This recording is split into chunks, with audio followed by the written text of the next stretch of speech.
अस्सलाम वालेकुम। आज हम करने जा रहे हैं पेट्रोलियम की रिफाइनिंग। 10th क्लास के लास्ट चैप्टर का लास्ट टॉपिक है रिफाइनिंग ऑफ पेट्रोलियम। तो इसके अंदर हम स्टडी करेंगे फ्रैक्शनल डिस्टिलेशन को कि फ्रैक्शनल डिस्टिलेशन क्या होती है और उसकी मदद से पेट्रोलियम की रिफाइनिंग कैसे की जाती है। तो सबसे पहले मैं आपको कुछ टर्म्स बता देता हूँ जो कि हमारे इस टॉपिक के अंदर इस्तेमाल होने वाली हैं, उनके मतलब क्या हैं।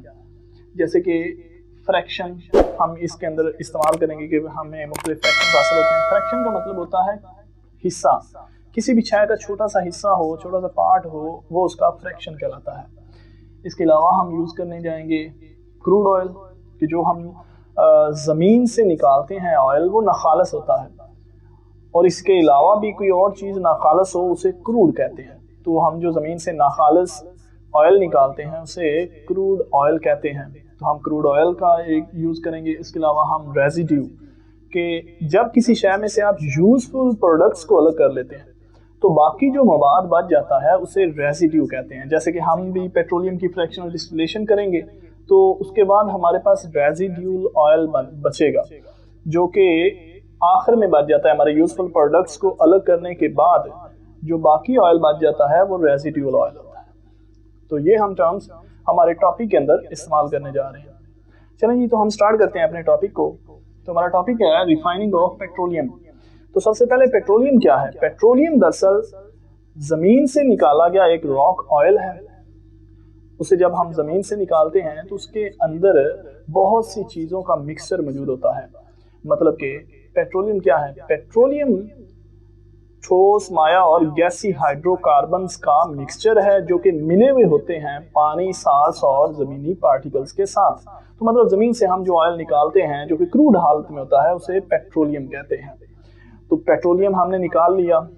अब पेट्रोलियम बना कैसे है, ये तो इसके ओरिजिन के अंदर पिछले टॉपिक के अंदर चला गया है। पेट्रोलियम जो हमने ज़मीन से निकाला है, अब हमने उसको साफ़ करना है। तो ये साफ़ करने का प्रोसेस रिफाइनिंग कहलाता है, कि किसी भी चीज़ से, किसी भी क्रूड चीज़ से अपने यूज़फुल प्रोडक्ट्स को अलग करना, सेपरेट करना रिफाइनिंग कहलाता है। तो रिफाइनिंग हम करेंगे पेट्रोलियम की। हमने जो क्रूड ऑयल निकाला हुआ है उसकी हम रिफाइनिंग करेंगे, जिसके अंदर हम उसमें से यूज़फुल प्रोडक्ट्स को अलग कर लेंगे। अब पेट्रोलियम की रिफाइनिंग की कैसे जाती है, किस प्रोसेस के थ्रू की जाती है, वो प्रोसेस है फ्रैक्शनल डिस्टिलेशन। अब फ्रैक्शनल डिस्टिलेशन हम उस पेट्रोलियम की करेंगे और उससे हम यूज़फुल प्रोडक्ट्स को अलग कर लेंगे। अब फ्रैक्शनल डिस्टिलेशन क्या है, इसको आप ज़रा ध्यान से समझें। अगर आपको ये बात समझ में आ गई तो ये पूरा टॉपिक आप लोगों को बिल्कुल आसान लगेगा और समझ में आ जाएगा। ये एक सादा सा मैंने ये राउंड बॉटम फ्लास्क ली है। ये राउंड बॉटम फ्लास्क के अंदर हमने क्रूड ऑयल ले लिया है, वही पेट्रोलियम जिसकी हमने रिफाइनिंग करनी है। अब हम क्रूड ऑयल को गर्म करेंगे कुछ देर के लिए। जैसे कि अगर हम इसका टेम्परेचर रखते हैं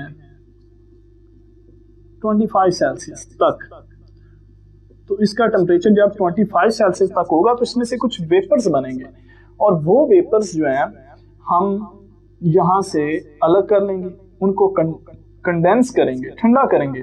तो वो हमें 25 सेल्सियस पर जो वेपर्स हासिल होंगे वो वेपर्स होंगे पेट्रोलियम गैस के।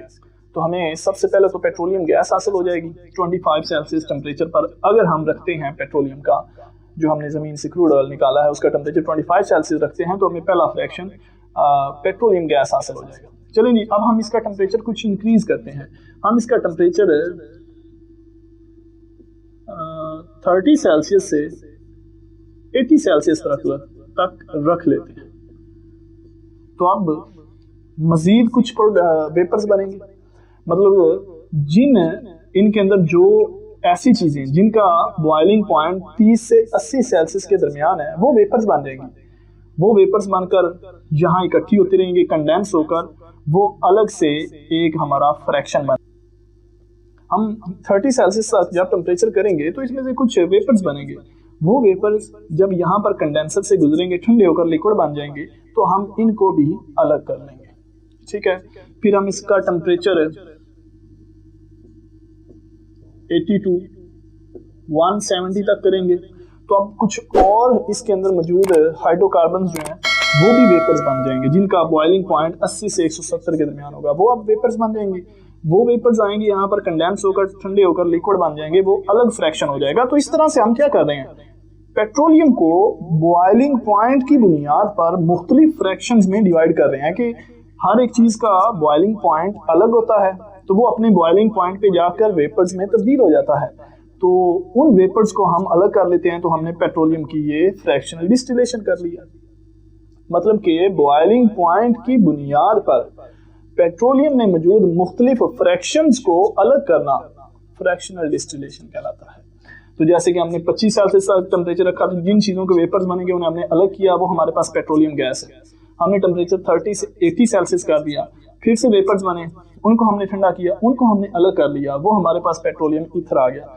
इस तरह टेम्परेचर हमने दोबारा इसका थोड़ा सा इंक्रीज कर दिया कि 80 से 170 सेल्सियस तक कर दिया, तो अब जो वेपर्स बनेंगे वो गैसोलीन के होंगे। ठीक है, हमें गैसोलीन हासिल हो जाएगा। तो इस तरह से बॉइलिंग पॉइंट की बुनियाद पर हम पेट्रोलियम को मुख्तलिफ फ्रैक्शंस में तकसीम कर लेते हैं। इस अमल को फ्रैक्शनल डिस्टिलेशन कहते हैं। तो उम्मीद है आपको ये समझ आई होगी। जैसे अब ये फ्रैक्शनल डिस्टिलेशन है, ये कहाँ की जाती है? ये एक बड़े फ्रैक्शनेटिंग टावर के अंदर की जाती है। ये एक बड़ा सा टावर होता है, इसके साथ एक फर्नेस लगा होता है।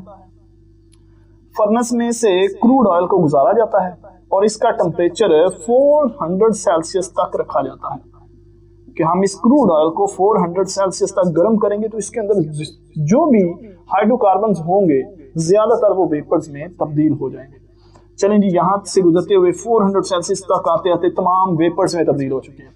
अब ये तमाम जो वेपर्स हैं, जो भी इसके अंदर हाइड्रोकार्बन है, उनके वेपर्स अब ऊपर उठना शुरू हो जाएंगे। अब जैसे जैसे वो ऊपर जाएंगे आहिस्ता आहिस्ता वो ठंडे ही होते जाएंगे ना। तो मतलब कि यहाँ तक कुछ वेपर्स आए, वो तकरीबन उनका 400 सेल्सियस टेम्परेचर था, अब वो यहाँ पर आकर ठंडे हो गए, उनका टेम्परेचर 350 सेल्सियस तक कम हो गया। तो यहाँ पर ये ठंडे हो जाएंगे और ठंडे होकर ये लिक्विड में तब्दील हो जाएंगे, और जब ये लिक्विड में तब्दील होंगे हम इनको यहाँ से अलग कर लेंगे, तो ये हमारे पास फ्यूल ऑयल आ जाएगा। इस तरह से कुछ टेम्परेचर जिनका बॉइलिंग पॉइंट थोड़ा सा कम है, मतलब कि उन्हें मजीद ठंडा होने की जरूरत है, तो वो जरा ऊपर उठते जाएंगे। यहाँ तक आते आते जब उनका टेम्परेचर 250 से 350 के दरमियान आएगा, वो यहाँ पर लिक्विड बन जाएंगे और लिक्विड बनकर हम उन्हें बनाकर उन्हें अलग कर लेंगे। ये हमारे पास जो हासिल होगा फ्रैक्शन, ये डीजल है। इस तरह से जो मजीद अभी तक ठंडे होना चाहते हैं वेपर्स, वो ऊपर जाएंगे, मजीद उनका टेम्परेचर मजीद कम होगा, वो 170 से 250 के दरमियान जब आएंगे तो वो लिक्विड बनेंगे और लिक्विड बनकर वो कैरोसिन ऑयल के अंदर तब्दील हो जाएंगे। इस तरह से आगे चले जाएं तो कुछ वेपर्स का बॉइलिंग पॉइंट मजीद कम होता है, मजीद उन्हें ठंडा होने की जरूरत होती है, तो वो और ऊपर जाएंगे और यहाँ पर आकर ठंडे होकर गैसोलीन के अंदर तब्दील हो जाते हैं। ये वही गैसोलीन है जिसे हम पेट्रोल कहते हैं। तो यहाँ पर मैं आपको पेट्रोल और पेट्रोलियम में फर्क भी बता दूं। पेट्रोलियम क्या है? पेट्रोलियम तो एक क्रूड ऑयल है, क्रूड प्रोडक्ट है जिसे हम जमीन से निकालते हैं। वो तो बहुत सी चीजों का मिक्सचर होता है। पेट्रोलियम क्या है? ये तो बहुत से हाइड्रोकार्बन्स का, पानी का, सांस का और अर्थ पार्टिकल्स का मिक्सचर है। लेकिन पेट्रोलियम या गैसोलीन क्या है? ये उस पेट्रोलियम का एक फ्रैक्शन होता है जिसे हम पेट्रोल कहते हैं या गैसोलीन कहते हैं। तो फर्क क्या हुआ? पेट्रोलियम क्या है? ये क्रूड ऑयल है जो जमीन से निकाला जाता है, अनरिफाइंड फॉर्म में, नाखालिस होता है। और गैसोलीन क्या है? ये उसकी एक फ्रैक्शन है जो 170 से 250 सेल्सियस के दरमियान हमें हासिल होती है। उसके बाद मजीद जो वेपर्स ठंडा होने के बावजूद गैस की हालत में रहते हैं, वो हम अलग कर लेते हैं, जिससे हमें पेट्रोलियम गैस हासिल होती है। ठीक है, पेट्रोलियम गैस वही जिसे हम LPG के तौर पर सिलेंडरों में भरवाते हैं। LPG का मतलब होता है L for liquefied, P for petroleum, G for gas.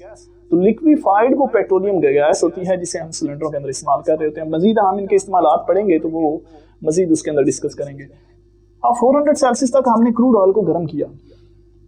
कुछ इसके अंदर ऐसे भी इसके पार्ट होंगे, कुछ ऑयल ऐसे भी होंगे जो 400 सेल्सियस पर भी वेपर्स में तब्दील नहीं होते। तो जो इस टेम्परेचर पर भी वेपर्स में तब्दील नहीं होते, उन्हें हम कह देते हैं कि वो रेजिडुअल ऑयल के तौर पर नीचे आ जाते हैं, जिसे हम रेजिडुअल ऑयल के तौर पर अलग कर लेते हैं। तो चलिए, उम्मीद है यहाँ तक आप लोगों को समझ आ गया। आगे हम इनके मुख्तलिफ फ्रैक्शंस के इस्तेमालात जो हैं डिस्कस कर लेते हैं।